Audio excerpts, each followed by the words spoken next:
be a funny one, guys, because I don't really know what I'm doing. Welcome back to my life.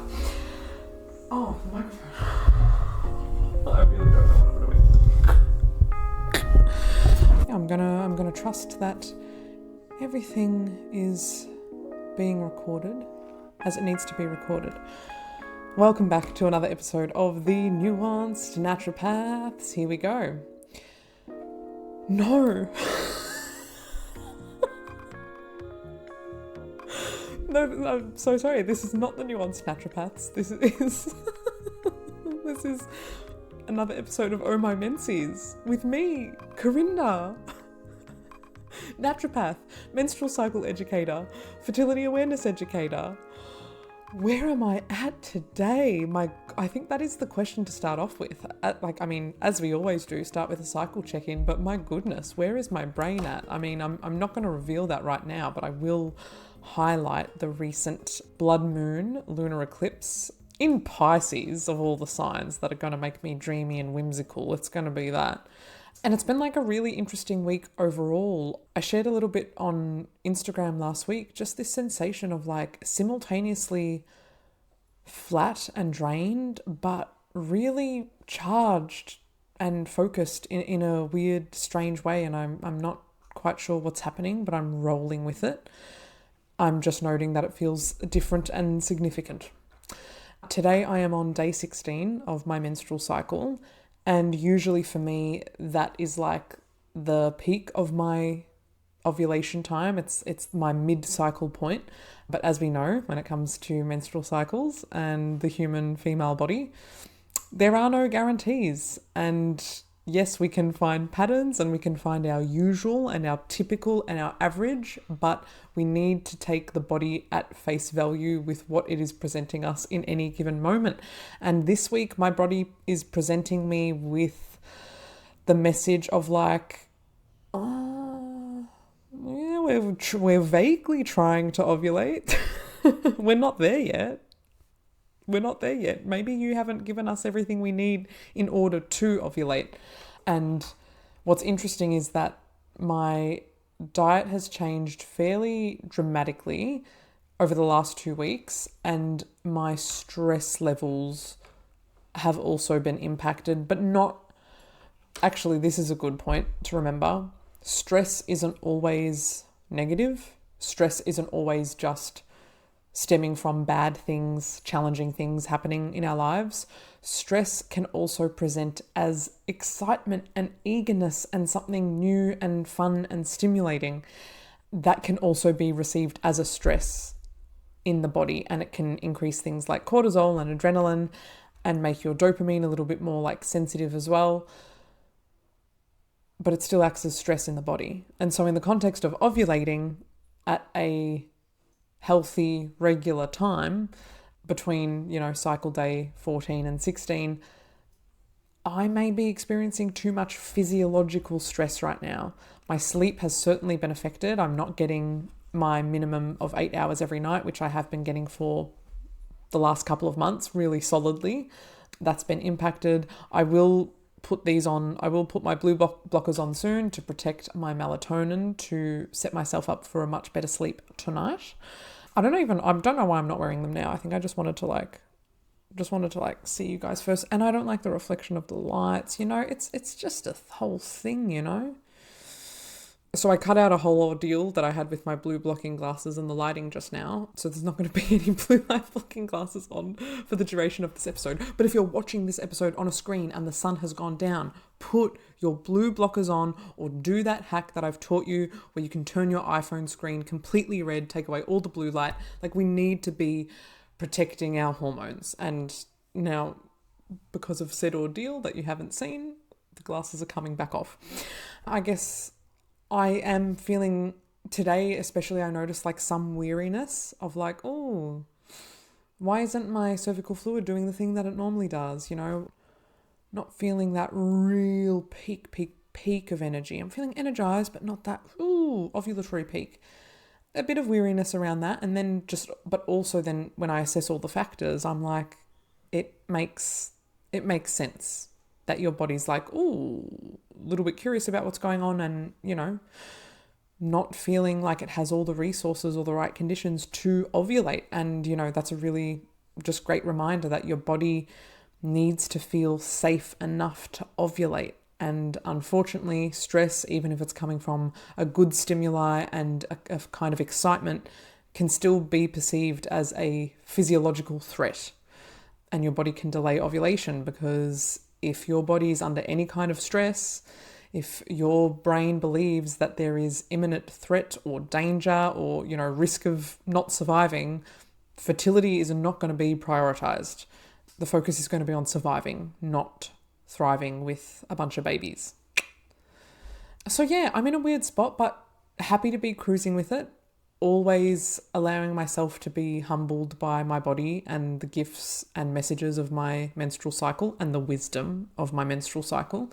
And maybe I can get to bed earlier tonight.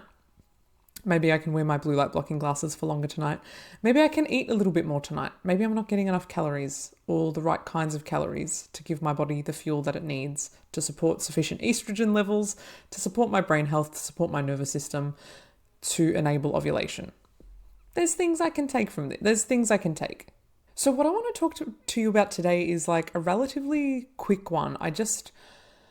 There's this tip that I have for period pain, and as with all my other tips for period pain, it's weird, okay? So let's just get that out of the way. This is not conventional. I'm not going to be telling you to take turmeric or cinnamon or an omega-3 supplement or eat more fish that are rich in omega-3 fatty acids or support your microbiome. And rest assured, they are all fantastic things to do to help reduce period pain and pave the way for more easeful periods. But no, it's going to be a weird tip today. And my tip that I used myself back from, I think, since 2015, I would give my pain a purpose. And I don't know how that's going to come across. I don't know how that sounds. I don't know if that sounds weird. My period would start to start. And for me, I would usually start with like a day or two of spotting with no pain at that point. But then when the flow increased to like a full flow, that's when the pain and cramps would kick in. And it was the kind of cramping where like it fully took me out of the present moment. It was so challenging to be present in a social situation or to function normally, to focus on studying or to focus on doing work. It just felt impossible. The pain, it's the kind of pain and the kind of sensation that is just drawing you in.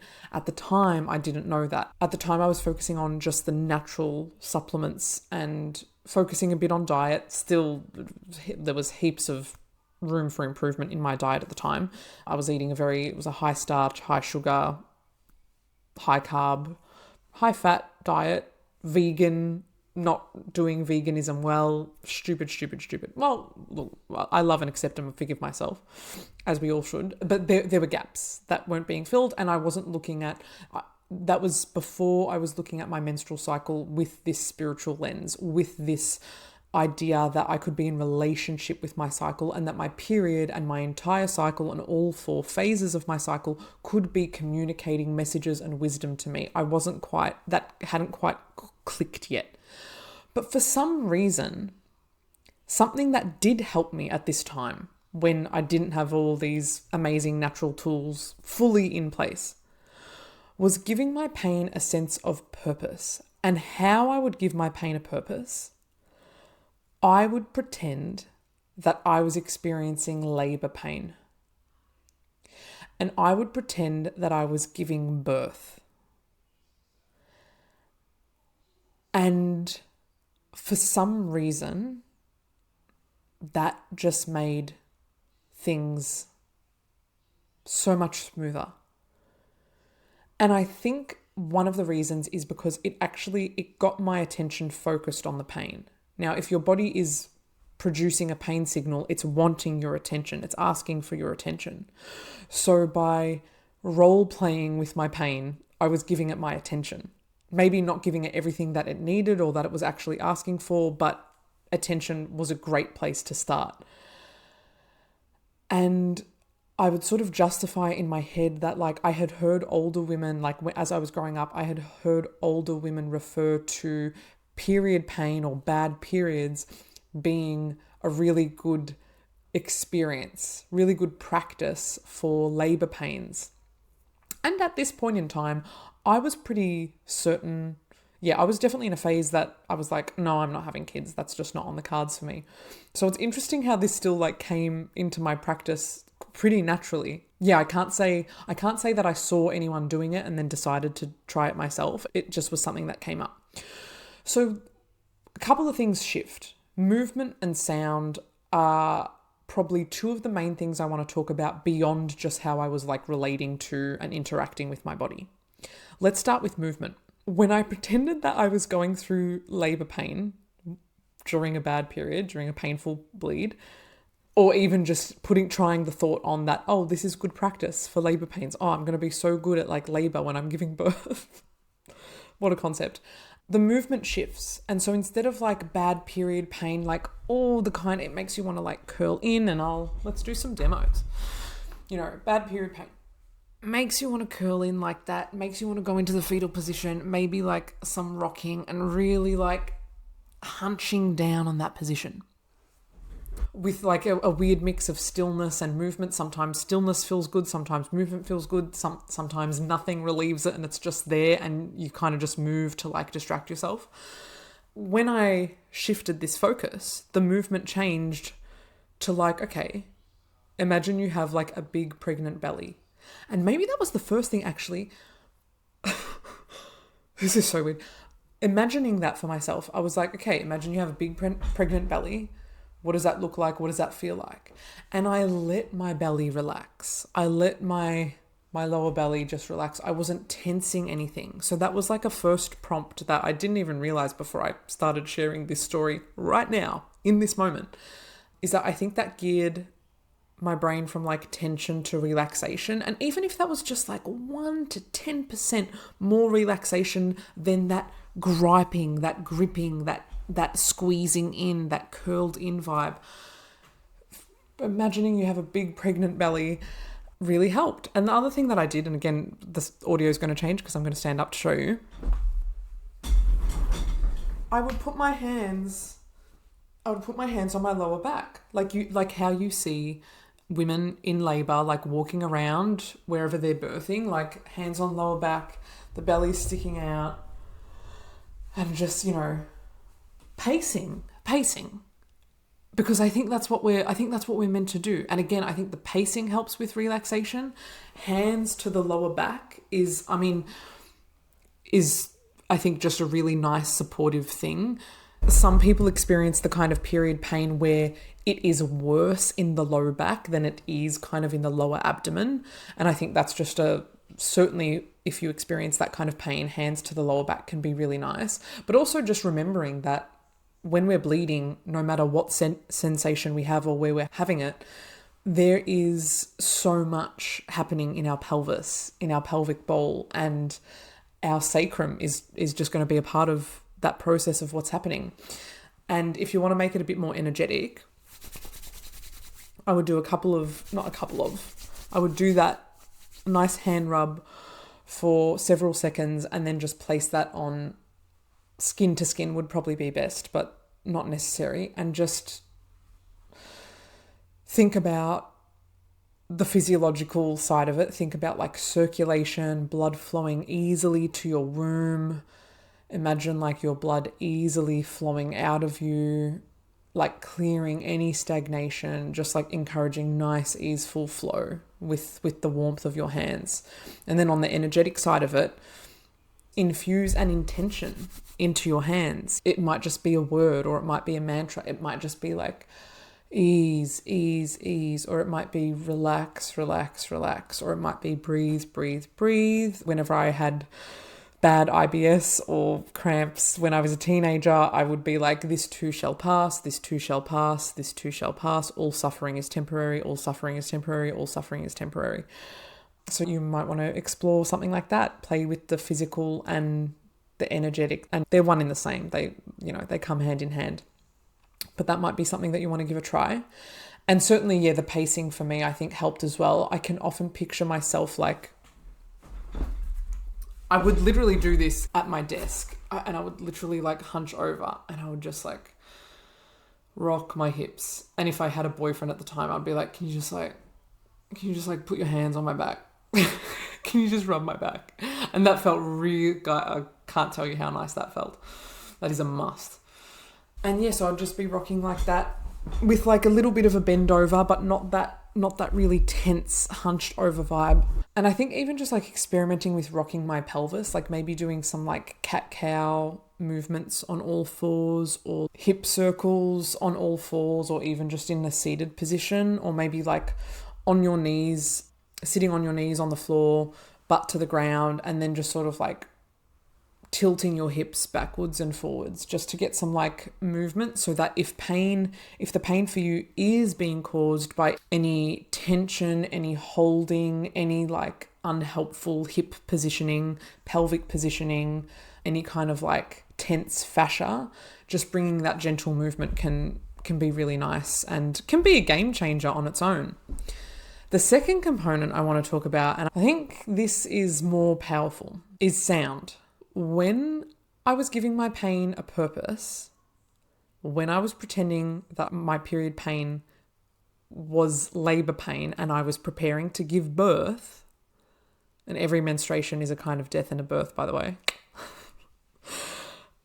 I gave myself permission to make sound.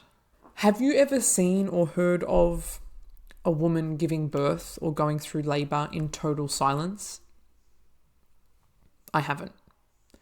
Anything that relates to the womb in terms of a strong sensation in that area, in that part of ourselves, I do not associate that with silence.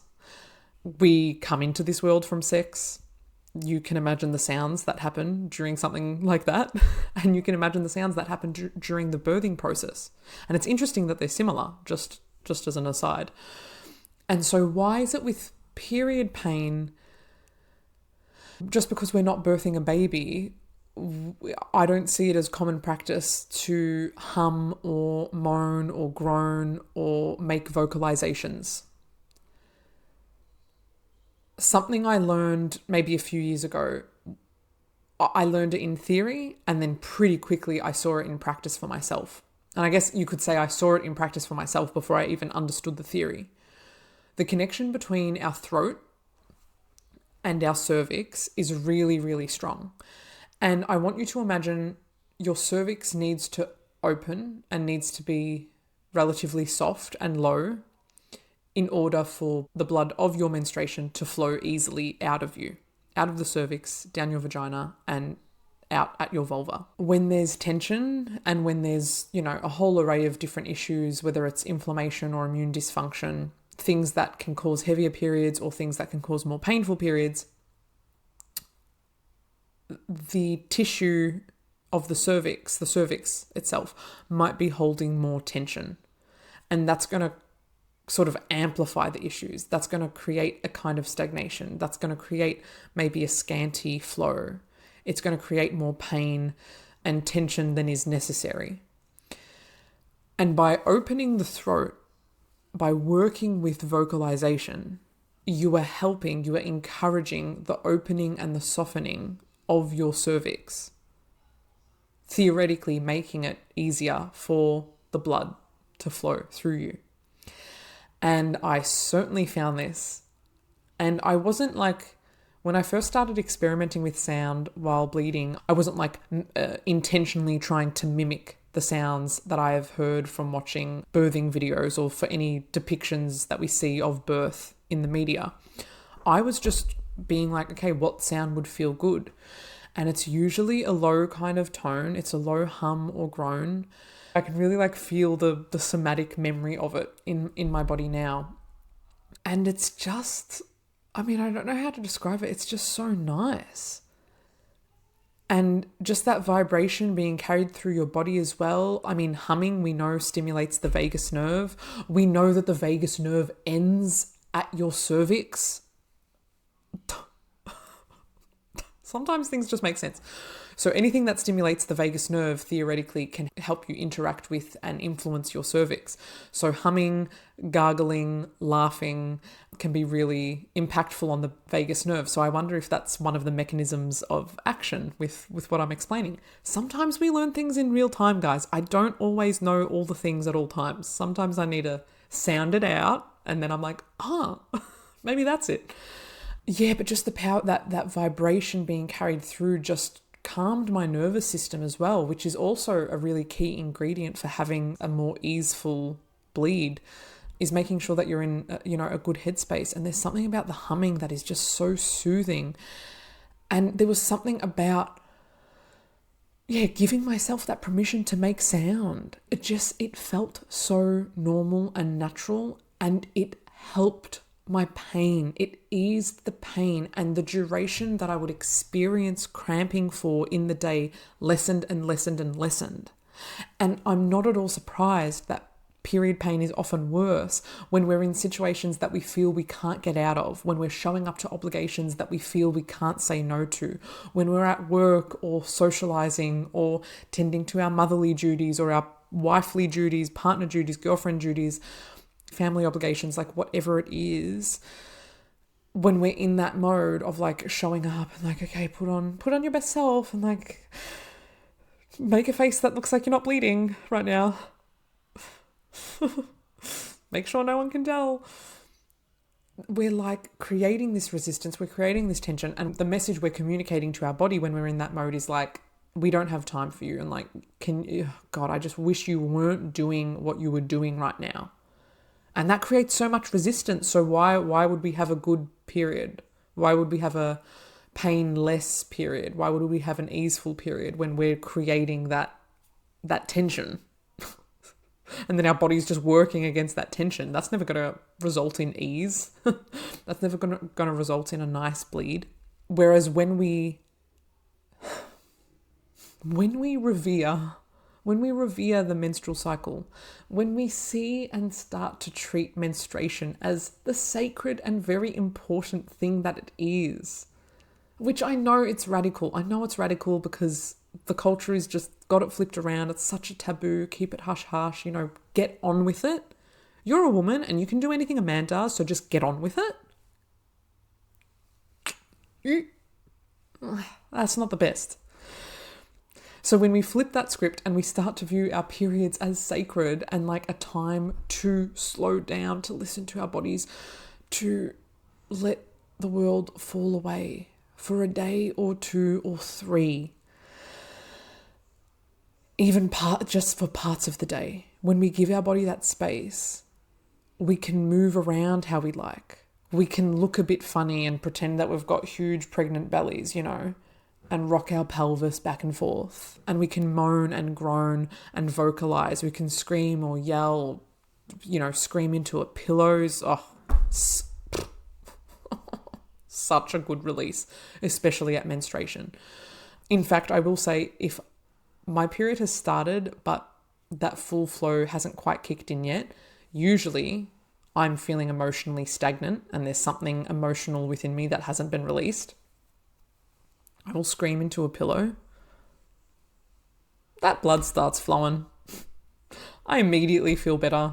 That tension, that emotional tension and imbalance that I was holding on to, sorted.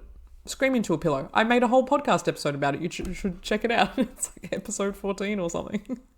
It's called Watching Back My Menstrual Emotional Breakdown. Yes, I recorded myself screaming into a pillow and having a bit of a breakdown, and then I react to it.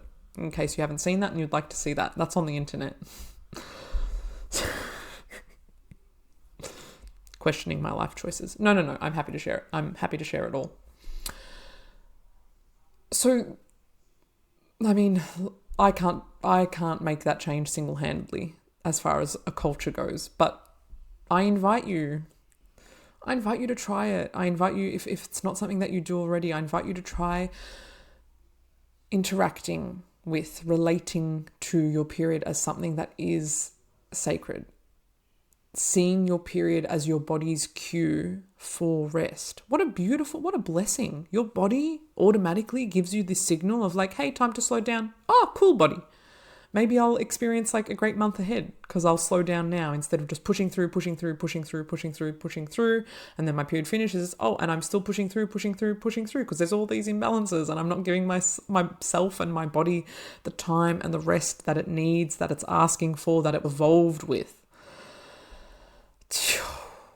Now, back in 2015, when I first started this weird experiment intuitively,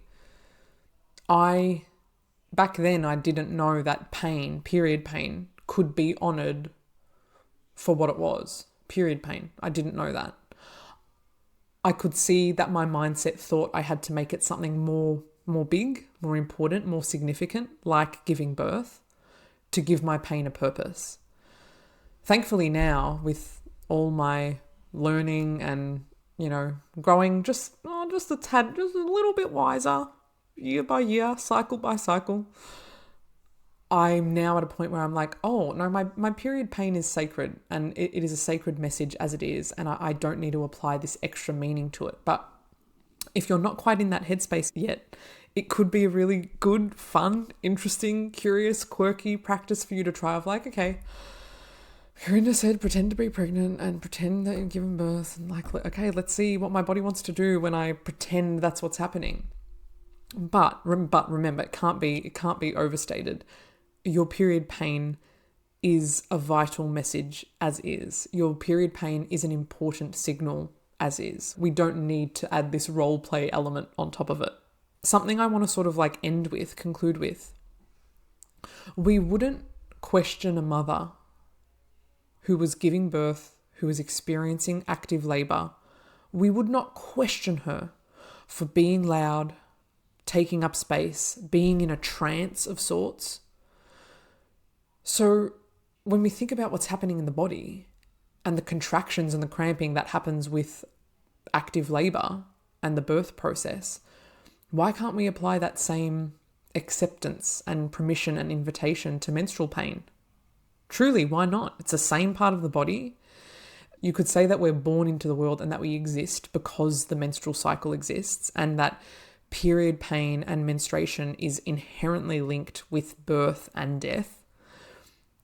It's just so connected, but the way we treat the two acts is so radically different. When if we just treated them the same, we would probably experience a lot less burden of health. We would experience a lot less symptoms, and we would probably feel a lot more ease and acceptance of ourselves.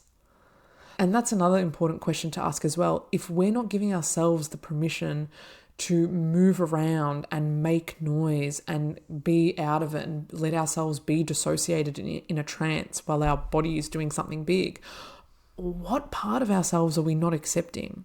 What part of ourselves are we subtly conveying to and telling there's no space for you here? I think that's a really important question to ask. Because during the birthing process, all of that woman giving birth is there. All parts of her are allowed. And there's probably a lot of parts that have come up and out that the nurses or midwives or birthing partners or husbands or boyfriends or fathers haven't seen before. Because birth is just considered so big that it's like, yes, of course all of you can show up. Do whatever you need to do, girl. Let's start doing that with our periods. Let's start, not just as a cue for rest. Let's start seeing our periods as like a full permission slip to bring those parts of ourselves that don't usually feel like they can take center stage of our personality, for whether it's for social appropriateness or taboo or cringe or our own self-inhibition. Let them out. Let that part of you out. See what sound she wants to make. See what movement she wants to do. She could change your life. Just a thought. Not for nothing, just a thought. Try it out. Try weird shit with me. Come on. What do you got to lose? You make a sound once. Forget about it. Thank you for tuning in. As always, if you like the episode, let me know. Let me know if you liked it. Equally, let me know what you'd like to hear me talk about. Wherever you're listening, Please feel welcome to subscribe or follow if you want to stay in the loop with new episodes of the podcast.